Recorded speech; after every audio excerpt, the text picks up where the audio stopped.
Kita akan belajar bersama di tema 7, kebersamaan, subtema 1, kebersamaan di rumah, pembelajaran 3. Mari kita belajar bersama-sama. Coba amati gambar berikut. Sedang apakah keluarga Siti? Ya, adik-adik, keluarga Siti sedang berkumpul bersama. Mereka sedang berbincang-bincang, mereka sedang mengobrol. Anak-anak sedang bermain juga di situ. Yuk kita simak cerita Siti. Di rumah Siti sedang diadakan acara silaturahmi keluarga. Silaturahmi keluarga diadakan setiap bulan. Suasana silaturahmi menandakan kebersamaan dalam keluarga. Semua hidup rukun. Siti membantu ibu menyiapkan kue. Ibu membuat kue puding. Ibu mencetak kue dengan ukuran kecil.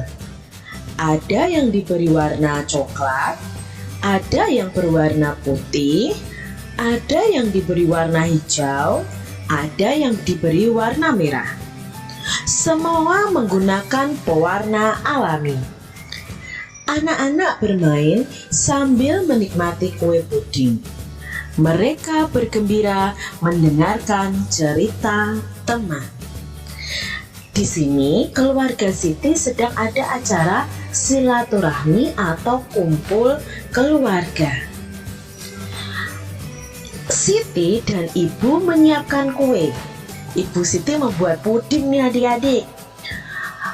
Puding buatan ibu Siti bermacam-macam warnanya.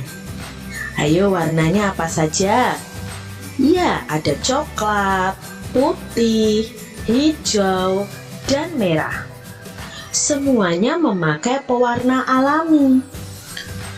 Adik-adik harus tahu nih, makanan yang memakai pewarna alami itu aman untuk dikonsumsi atau dimakan oleh kita. Tetapi kalau makanan yang memakai pewarna tidak alami atau pewarna buatan itu sebenarnya berbahaya bagi kita. Adik-adik nanti bisa cari tahu infonya, pewarna yang berbahaya bagi makanan kalau kita makan di dalam tubuh kita. Ya, nanti kalian bisa cari informasinya. Ayo cari tahu warna kesukaan Siti dan teman-temannya. Nah, di sini ternyata Siti dan teman-temannya itu memiliki warna kesukaan yang berbeda. Kita lihat di sini.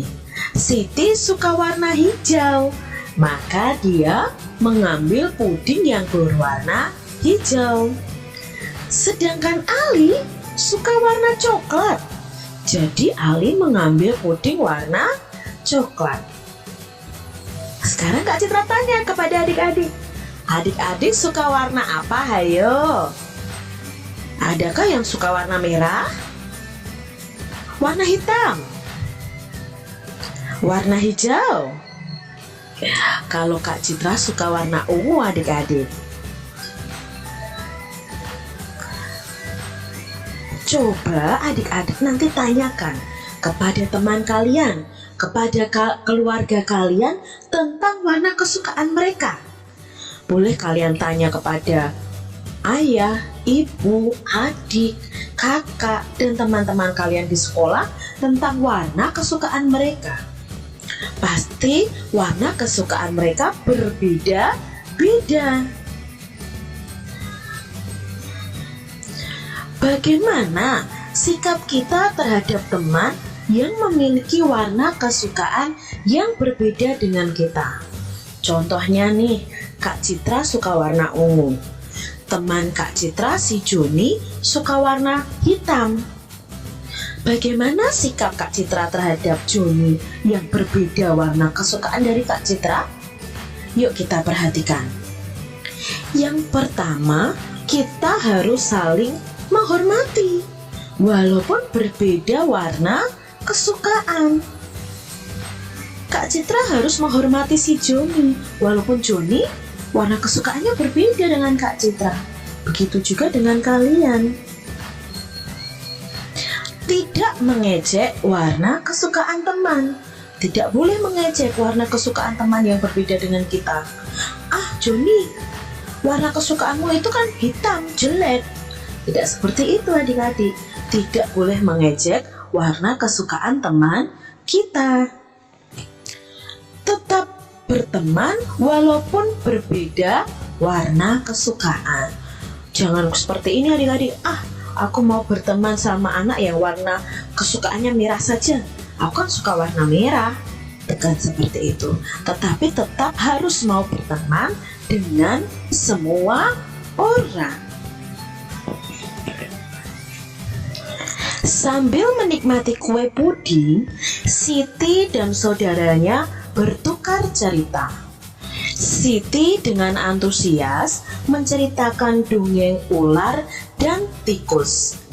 Siti mendapat cerita tersebut dari Ali. Adik-adik masih ingat tidak tentang dongeng fabel ular dan tikus?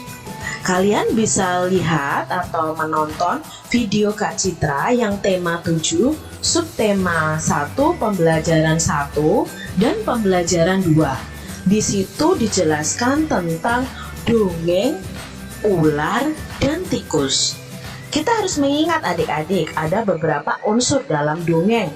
Dalam cerita ini ada tokoh, ada watak, ada latar atau tempat terjadinya cerita, ada juga amanat atau pesan yang bisa kita ambil dari sebuah cerita.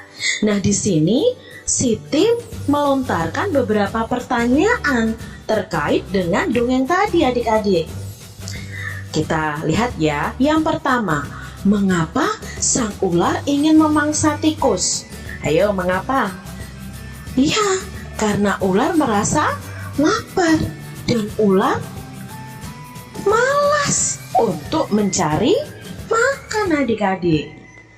Yang kedua, tikus berbicara kepada ular. Jika ingin makan dirinya, maka yang harus dilakukan adalah apa yang harus dilakukan? Ayo, nanti kalian bisa lihat dulu ya. Sebelum menjawab ini, melihat video Kak Citra yang ada dongengnya. Mengapa? Ayo, jawabnya apa nomor 2? Disuruh apa? Iya, yang harus dilakukan ular adalah berpikir. Tikus menyuruh ular berpikir. Berpikir apa adik-adik? Berpikir seperti ini. Kalau nanti si ular memakan tikus, maka ular akan hidup sendiri. Nah, itu tikus menyuruh ular berpikir. Yang ketiga, ular tidak jadi memakan tikus karena mereka berdua tidak bisa. Iya, kalau ular makan tikus berarti ular sendirian. Ular tidak jadi makan tikus karena mereka berdua tidak bisa hidup sendiri. Kita sebagai manusia juga begitu adik-adik. Kita tidak bisa hidup sendiri. Maka manusia disebut makhluk sosial. Makhluk yang membutuhkan bantuan orang lain. Yang keempat, ular meminta maaf kepada tikus. Apakah tikus memaafkan sang ular? Iya, tikus memaafkan sang ular. Akhirnya mereka apa? Pergi mencari makan bersama. Setelah ular dan tikus hidup bersama, apakah yang mereka lakukan bersama? Ya, adik-adik, mereka mencari makan bersama-sama. Itu tadi pertanyaan tentang dongeng ular dan tikus. Siti memotong kue pudingnya menjadi 3 bagian sama besar. Tadi Siti mengambil puding berwarna hijau, lalu memotongnya menjadi 3 bagian sama besar. Kita lihat nih adik-adik. Ini adalah puding Siti. Siti memotongnya menjadi 3 dan sama besar. Maka setiap potong itu bisa kita nyatakan menjadi pecahan 1/3. Potongan puding yang kedua juga 1/3. Potongan puding yang ketiga juga 1/3. Di sini kita tahu adik-adik bahwa setiap benda yang dipotong menjadi 3 bagian sama besar, setiap bagiannya adalah 1/3. Seperti pembelajaran sebelumnya, kita sudah belajar tentang pecahan setengah atau 1/2. Kita bisa memotong benda menjadi 2 bagian sama besar. Kalau hari ini kita belajar tentang pecahan 1/3. Berarti satu benda yang utuh dibagi menjadi 3 bagian, maka setiap bagiannya adalah 1/3. Puding dipotong menjadi 3 bagian sama besar. Satu potongan dapat dinyatakan dengan pecahan 1/3. Nah, ini cara menulisnya. 1/3 dibaca 1/3 atau 1/3. Ini adik-adik ya. Jadi setiap potongannya ada 1/3. Tapi Kak, kalau aku memotong pudingnya tidak sama besar, apakah bisa dikatakan 1/3? Tidak bisa adik-adik. Dikatakan 1/3 apabila benda atau ini kue ya dibagi menjadi 3 sama besar. Itu baru dikatakan pecahan 1/3. Kak Citra punya soal untuk kalian juga adik-adik. Siti memotong kertas menjadi 3 bagian sama besar. Jadi di sini Siti punya 1 kertas, lalu dipotong menjadi 3 bagian sama besar. Maka setiap bagian disebut titik-titik bagian. Kak Citra sudah jelaskan tadi di atas bahwa jika suatu benda dipotong menjadi 3 bagian sama besar, maka setiap bagiannya dinyatakan dengan pecahan berapa? Ya, setiap bagiannya dinyatakan dengan pecahan 1/3 atau 1/3. Maka jawabnya adalah 1/3 bagian. Kita lihat soal selanjutnya. Sebuah kue dipotong menjadi 3 bagian. Setiap bagian sebesar 1/3. Maka masing-masing potongan harus dipotong bagaimana? Kita lihat di sini. Ini kuenya dibagi menjadi 3. Setiap bagian harus dinyatakan dalam pecahan 1/3. Maka masing-masing potongannya harus dipotong bagaimana? Ya, harus dipotong sama besar supaya bisa dinyatakan dalam 1/3 bagian. Siti ingin membagi sebuah kue. Masing-masing bagian sebesar 1/3. Maka kue tersebut dibagi menjadi titik-titik bagian sama besar. Kalau ingin kue itu menjadi bagian 1/3, maka kue itu harus dipotong menjadi berapa adik-adik? Ya, dipotong menjadi 3 bagian sama besar. Sekarang Kak Citra punya gambar, lalu kita coba arsip 1/3 dari gambar berikut. Yang pertama Kak Citra punya persegi panjang. Persegi panjang ini sudah Kak Citra bagi menjadi 3 bagian sama besar. Maka kalau kita ingin menunjukkan sepertiga bagian, arsir salah satunya. Kak Citra arsir yang ini adik-adik. Berarti bagian ini adalah 1/3. Gambar selanjutnya. Nah, di sini sudah ada ya gambar yang sudah Kak Citra bagi menjadi 3 bagian.